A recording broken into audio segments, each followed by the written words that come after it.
అందరు నమస్కారం. నా పేరు నరేష్. వెల్కమ్ బ్యాక్ మన యూట్యూబ్ ఛానల్. అయితే నిన్న ఏబిఎన్ ఛానల్లో మన డిప్యూటీ స్పీకర్ రఘురామకృష్ణంరాజు గారు కొన్ని వ్యాఖ్యలు చేయడం జరిగింది.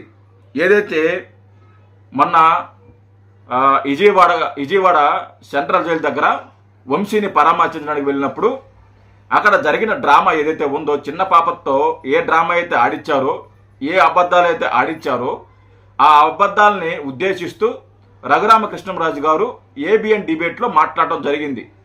ఆయన మాట్లాడిన తర్వాత ఈ వైసీపీ కుక్కలో నిన్నటి నుంచి కూడా విపరీతంగా మాట్లాడుతున్నారు. అరే, డిప్యూటీ స్పీకర్ పదవిలో ఉండి, బాధ్యత గల పదవిలో ఉండి ఒక చిన్న పిల్లని అవమానిస్తారా? ఒక చిన్న పిల్ల మర్యాద తీస్తారా? ఒక చిన్నపిల్ల పరువులు ఏం కావాలి? ఆ చిన్న పాప భవిష్యత్తు ఏం కావాలి? మీకు సిగ్గుందా? మీకు లజ్జ ఉందా? మీకు మానవత్వం ఉందా? మీ ఇంట్లో కూడా ఆడపిల్లలు ఉన్నారు కదా, మీ ఇంట్లో కూడా మహిళలు ఉన్నారు కదా, మీ ఇంట్లో కూడా చిన్న పిల్లలు ఉన్నారు కదా. అలాంటప్పుడు ఒక చిన్న పాపనే ఇంత అసభ్యంగా మాట్లాడతారా? ఇంత ఎగతాళి చేస్తారా? అసలు నువ్వు ఎలా డిప్యూటీ స్పీకర్ అయ్యావు, నువ్వు ఎలా ఎమ్మెల్యే అయ్యావు అని చెప్పేసి నిన్నటి నుంచి కూడా ఈ వైసీపీ కుక్కలో రఘురామకృష్ణంరాజు గారి మీద ట్రోల్స్ మొదలు పెట్టడం జరిగింది. విపరీతంగా మాట్లాడుతున్నారు, ఇష్టం వచ్చినట్టు మాట్లాడుతున్నారు. ఆయన ఏదో దాంట్లో అంత పెద్ద తప్పు మాట్లాడినట్టు, ఆయన ఏదో ఎంత నేరం చేసినట్టు ఏదేదో మాట్లాడుతున్నారు. ఒకసారి రఘురామకృష్ణంరాజు గారు ఏం మాట్లాడారు ఒకసారి వినిపిస్తా చూడండి. చిన్న బాలన్నటి పువ్వు పుట్టుగానే పరిమళించినట్టు అమ్మాయి మరి ఈరోజు మరి వచ్చింది. చాలా బాగా మంచి కుటుంబం అంట. 15,000 కోసం మరి అమ్మాయి అని చెప్పి రఘురామకృష్ణంరాజు గారు నిజంగా ఆయన టైమింగ్ కానీ, ఆయన కామెడీ టైమింగ్ ముఖ్యంగా చాలా అద్భుతంగా ఉంటుంది. సున్నితంగా దెబ్బ తగలకుండా ఎక్కడ తగలాలో అక్కడ తగిలేటట్టు అతను మాట్లాడతాడు. అతని స్టైలే అంత, అతని మాటే అంత ఎటకారం జాస్తి రఘురామకృష్ణంరాజు గారికి. వచ్చిన ఆ తీరు, ఈయన ముద్దాడిన తీరు, సరే అన్ని డ్రామాలన్నీ అందరికీ అర్థమైపోతున్నాయి అనుకోండి, అదంతా స్టేజ్ మేనేజర్ అని. బట్ ఆ ప్రయత్నం మరి నిజంగా సరే ప్రజలు ఇంకా తింగరోళ్ళు అని చెప్పి ఆయన అనుకుంటాం. ఆయనకి ఆయన పిఆర్ టీమ్ కి ఆయన మీడియాకి ఇది మొదటి నుంచి అలవాటే కదా. చూడండి, నిన్న పాప ఏడ్చడం మొదలు పెట్టగానే 5 యాంగిల్స్ లో 6 యాంగిల్స్ లో ఉన్నాయి కెమెరాలు. ప్రతి మూమెంట్ ని అలా ఇది నేను ఇందాక వీడియోలో నేను ఇదే మాట్లాడా. 6 కెమెరాల్లో ఉపయోగించడం జరిగింది ఆ రోజున. ఏదైతే ఆ చిన్న పాప ఆ చిత్రీకరణ బంధించడానికి 6 కెమెరాలు 6 దిక్కల 6 యాంగిల్లో పెట్టారు.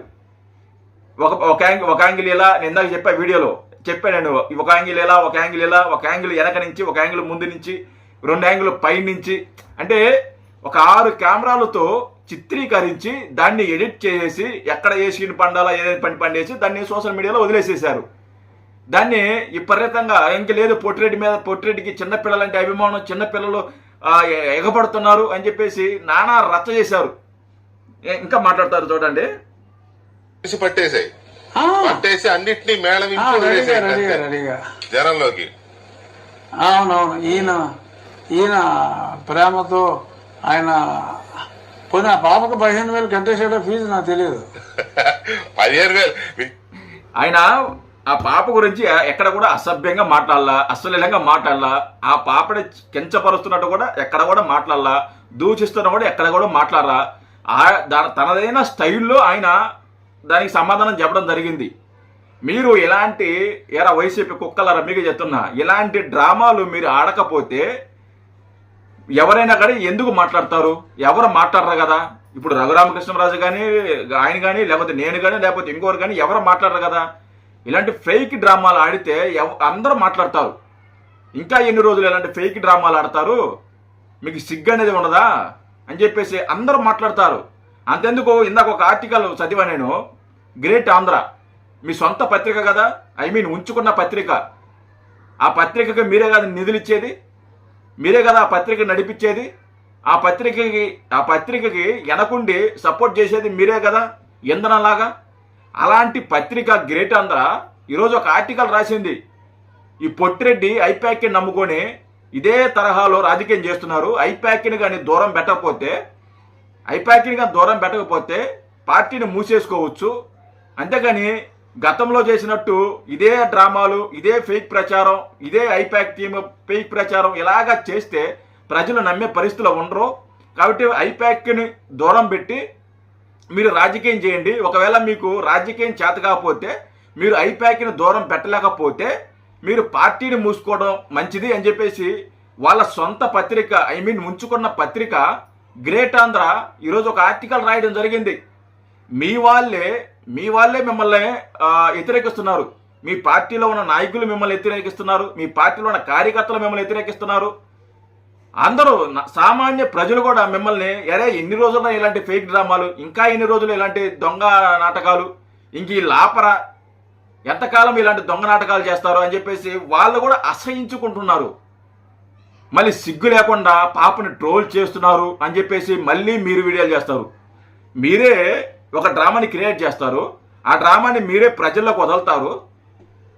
అది సర్క్యులేట్ అయిన తర్వాత, అది వైరల్ అయిన తర్వాత ఎవరు ట్రోల్ చేయకపోయినా, ఎవరు అసభ్యంగా మాట్లాడకపోయినా మళ్ళీ మీరు దాని మీద స్పందిస్తూ వీడియోలు చేస్తూ పోస్టులు పెడుతూ ఇదిగో పలానా పాపని పొట్టిరెడ్డి మీద అభిమానంతో వస్తే ఇలా ట్రోల్ చేస్తున్నారని చెప్పేసి మీరే దాన్ని పబ్లిసిటీ చేస్తారు. మళ్ళీ ట్రోల్ చేస్తున్నారని మీరే ఆ పిల్ల పరువు తీస్తున్నారు, ఆ కుటుంబ సభ్యులు పరువు తీస్తారు, మీరే తీస్తారు.